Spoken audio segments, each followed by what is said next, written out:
오늘은 은혜라는 제목으로 하나님의 말씀을 증거하도록 하겠습니다. 시편 120편부터 134편까지는요, 성전에 올라가는 노래라고 말씀을 드렸습니다. 오늘 이 시편 123편의 주제는요, 은혜입니다. 은혜를 베풀어 주십시오. 은혜를 베풀어 주십시오. 은혜를 베풀어 주십시오. 이렇게 세 번이나, 짧은 구절이지만 세 번이나 반복해서 강조하고 있습니다. 그리고 반대로요, 우리가 은혜가 없이 하나님으로부터 힘을 받게 되면요, 괴물이 된다는 겁니다. 그러니까 우리가 은혜라는 그릇이 없는데요, 막 힘이 부어지게 되면요, 괴물이 되는 거예요. 세상에 히틀러 같은 독재자가 될 수도 있다는 것입니다. 그러니까 반드시 은혜라고 하는 그릇이 있어야지만 우리가 힘을 받아도 문제가 없다는 겁니다. 그래서 은혜를 베풀어 주십시오. 이것이 중요하다는 것입니다.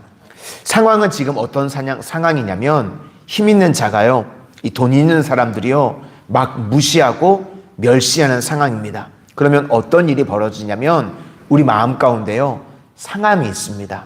그렇죠?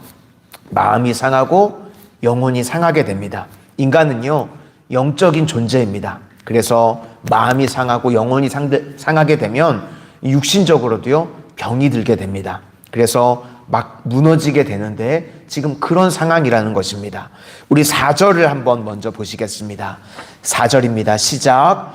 안일한 자의 조소와 교만한 자의 멸시가 우리 영혼에 넘치나이다. 그러면 우리가 어떻게 될까요? 너만 무시하고 너만 멸시하냐? 나도 무시하고 나도 멸시할 수 있다. 그럼 이제 둘 다 같이 가재미 눈이 되겠죠.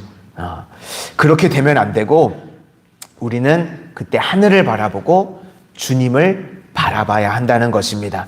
이것이 핵심입니다. 우리를 멸시하는 자가 있을 때 같이 멸시하는 사람을 바라보고 같이 멸시하는 것이 아니라, 그때 우리는 하나님을 바라봐야 된다. 그러면 이길 수 있다는 것입니다. 그래서 하나님 바라보고 뭐라고 이야기하냐면, 은혜를 주십시오. 은혜를 주십시오. 이렇게 세 번이나 강조하고 있다는 것입니다. 여기서 핵심은요, 힘을 달라고 말하고 있지 않습니다. 힘을 달라고 얘기하지 않고 은혜를 주십시오 라고 이야기한다는 것입니다. 왜 그렇습니까? 우리가 힘 때문에 고통을 당하고 있을 때요, 우리에게 압도적인 힘을 주세요. 그러면 가해자와 피해자 위치만 바뀌는 겁니다. 그렇죠? 은혜 없이요, 내가 피해를 당했던 입장인데 나에게 엄청난 힘이 이제 생기면요, 위치만 바뀌는 거예요. 내가 가해자가 되는 것입니다. 그래서 많이 당했던 사람이요, 피해자가 힘이 생기면 더 무섭다고 그러죠. 복수하게 되니까요. 그런 사람이 힘이 생기면 복수만 하게 되는 겁니다. 그래서 우리가 그렇게 되면 안 되겠죠. 하나님의 백성이니까. 그래서 우리는 멸시당하고 피해당하고 있을 때 그냥 힘 더 가지면요, 더 악한 놈이 되는 겁니다. 그래서 이것은 절대로 하나님의 뜻이 아니겠죠. 하나님의 백성들이 이렇게 되기를 원치 않으시니까. 그래서 우리가 악순환의 고리를 끌어버리는 것이 바로 은혜를 베풀어 주십시오. 이 길만이 해결할 수 있는 길이라는 것입니다. 우리도 인생 가운데 여러 어려움을 당하시는 분들이 계시죠? 오늘 그렇게 기도하실 수 있기를 바랍니다. 주님, 제 삶 가운데 은혜를 베풀어 주십시오. 그냥 단순히 압도적인 힘이 아니라, 하나님 은혜를 베풀어 주십시오. 제가 더 큰 은혜에 대해서 말씀을 드릴 때요, 워치만 리에 대해서 몇 번 예화를 들어서 말씀을 드렸던 적이 있습니다. 오늘 좀 더 자세히 말씀을 드리면요, 이 워치만 리가 중국에서 사역을 할 때요, 이 중병에 들었답니다. 사역을 하는데 병이 드니까요, 너무 아프고 힘드니까 하나님 앞에 간절히 기도했겠죠. 하나님이 병을 좀 고쳐주십시오. 사역을 하는데 지장이 됩니다. 너무 아픕니다. 힘듭니다. 그리고 하나님 앞에 기도를 하는데요, 꿈에 응답이 왔답니다. 뭐라고 말씀하시냐면, 고린도후서 12장에 있는 말씀을 그대로 말씀을 주시더래요. 내 은혜가 내게 족하다. 근데 이 워치만이가 꿈에서 그걸 받았는데요, 깨서요, 무지 서운하더랍니다. 하나님, 제가 사도 바울도 아니고 이 내용 다 알고 있는데요, 똑같은 레파토리로 저한테 그대로 말씀하시면 어떡합니까? 저 서운합니다. 그러니까 하루 금식을 했대요. 하루 동안 아무것도 먹지 않고 금식 기도하니까요. 배고프고 힘들잖아요. 금식은요, 해보셔서 다 아시죠? 일주일을 하나, 3일을 하나, 하루를 하나 똑같이 힘듭니다. 하루만 금식해도 힘듭니다. 워치만이가 힘들었나 봐요. 그래서 또 잠을 자는데 또 꿈을 꾸게 된 거예요. 꿈을 꾸는데 이 꿈에 양자강을 이 배를 타고 지나가고 있는데요. 바로 앞에 암초가 있더랍니다. 그래서 이 암초가 있으니까 부딪히면 죽으니까 다급해서 하나님 앞에 간절히 기도했대요. 하나님, 이 암초 없애주십시오. 이 가시, 이 문제, 이거 해결해 주십시오. 라고 기도를 했대요. 그리고 눈을 감았다가 눈을 떴는데 암초에 부딪힌 게 아니라 갑자기 강물이 불어나가지고요. 암초를 넘어가게 되더라는 거예요. 그래가지고 이분이 그날 이 꿈꾼 이후로 이분의 삶이 바뀌었답니다. 그러니까 응답을 받은 거죠. 암초보다 더 큰 은혜의 강물을 주신다. 이분이 그날 이거를 깨달았다는 겁니다. 그래서 그 다음부터는요, 이분의 기도의 제목이 바뀌게 되었답니다. 병 없애달라, 암초 없애달라, 가시 없애달라, 이런 조건이 바뀌는 거를 구하는 게 아니라 이제 뭐라고 기도하냐면 은혜를 구합니다. 더 큰 은혜를 주십시오. 내게 압도적인 은혜를 주십시오. 더 큰 은혜를 주십시오. 이렇게 기도의 제목이 바뀌게 되었다는 것입니다. 그래서 그 다음부터는요, 눈에 보이는 대적 없애달라고 기도하지 않고 그냥 은혜 달라고, 더 큰 은혜 달라고 기도했더니 실제로 대적이 없어지고요, 방해하던 자들이 오히려 믿는 자들이 되고 동역자들이 되는 일들이 벌어지게 되었다는 것입니다. 그렇게 사역의 길이 열려지게 되었다는 거예요. 그래서 우리의 삶에도요, 사도 바울이나 워치만니의 고백이 나와야 될 줄로 믿습니다. 하나님, 내 삶에 압도적인 은혜를 주십시오. 암초가 없어지고 가시가 없어지고 문제가 없어지는 것이 아니라 하나님께서 은혜의 강물을 더해 주셔서 넘어가는 은혜가 임할 수 있도록 그렇게 기도하실 수 있기를 소망합니다. 그래서 우리 삶에요, 하나님께서 더 큰 은혜를 부어주실 줄로 믿습니다. 창세기 1장 28절을 보니까요, 하나님의 형상대로 지음받은 백성들이요, 하나님께서 다스리라고 말씀하셨습니다. 그렇죠?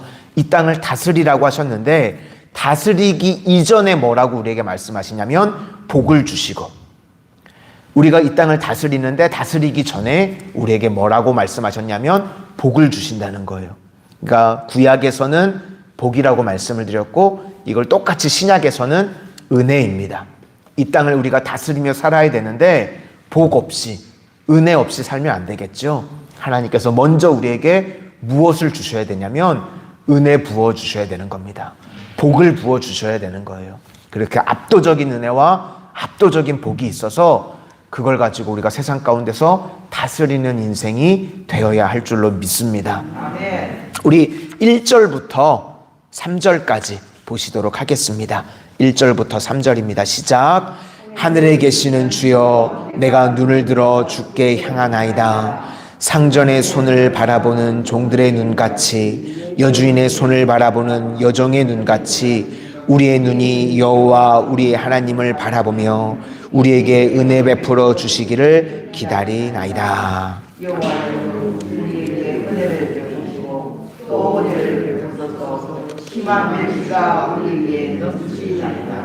아멘.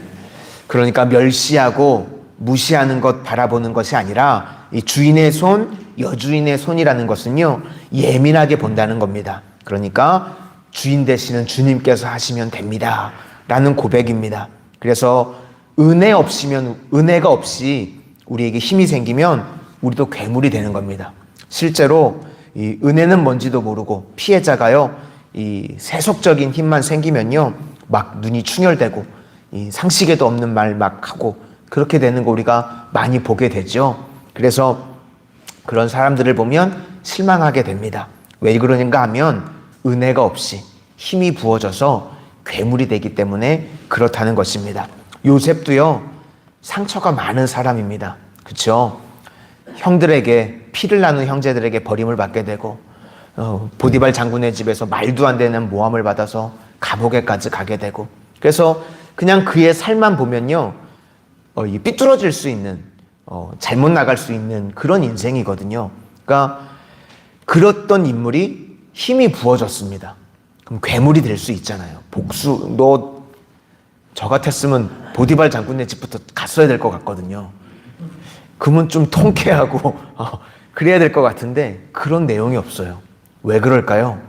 요셉에게요 압도적인 은혜가 부어졌기 때문에 그렇습니다. 그냥 힘만 부어진 게 아니에요. 그렇죠? 요셉은요 은혜가 부어졌기 때문에 복수하는 인생이 되지 않았습니다. 오히려 영혼을 세우고 살리는 인생이 된 줄로 믿습니다. 그래서 우리 인생에도요 먼저 구해야 될 것이요 은혜라고 하는 그릇이 우리가 준비된 이후에 하나님께서 힘을 부어주셔야 돼요. 그래야지 부작용이 없는 것입니다. 오늘 기도의 자리에 나오신 우리 성도님들 이 새벽에 은혜를 구하실 수 있기를 바랍니다. 그래서 압도적인 능력도 주시고 힘을 주실 때 은혜 없이 그냥 괴물이 되는 피해자와 가해자 이 위치만 바뀌는 그런 인생이 돼서는 안 되고 요셉과 같이 먼저 은혜를 우리에게 부어주셔서 그리고 하나님께서 힘도 주셔서 정말 세상 가운데 우리가 은혜의 통로, 구원의 통로, 축복의 통로와 같이 사용되어지는 우리 모든 성도님들이 되시기를 주님의 이름으로 축원을 드립니다. 아멘. 기도하겠습니다. 사랑의 주님, 이 땅을 살아가는 동안 수많은 대적들이 우리를 무시하고 우리를 멸시할 때에 똑같이 그들과 같이 우리도 무시하고 멸시하는 그런 사람들이 되지 않기를 원합니다. 그냥 눈에 보이는 힘만 부어져서 저희들도 세상의 괴물이 되어지는 위치만 바뀌는 가해자가 되지 않게 하여 주시고 이 새벽에 저희들의 삶 가운데 은혜 부어주시기를 원합니다. 압도적인 은혜를 더하여 주셔서 어떠한 장애, 어떠한 가시, 어떠한 암초가 있든지 은혜로 넘어가는 인생들 되게 하여 주시고 저희들을 무시하고 멸시했었던 모든 사람들 저희들이 은혜로 품을 수 있는 믿음의 백성들 다 되게 하여 주시옵소서. 오늘 이 새벽에 저희들이 기도할 때에 하나님 은혜 부어주심으로 이 땅을 살아가는 동안 은혜의 통로, 축복의 통로, 구원의 통로로 쓰임받는 하나님의 귀한 백성들 다 되게 하여 주시옵소서. 예수님 이름으로 기도드립니다. 아멘.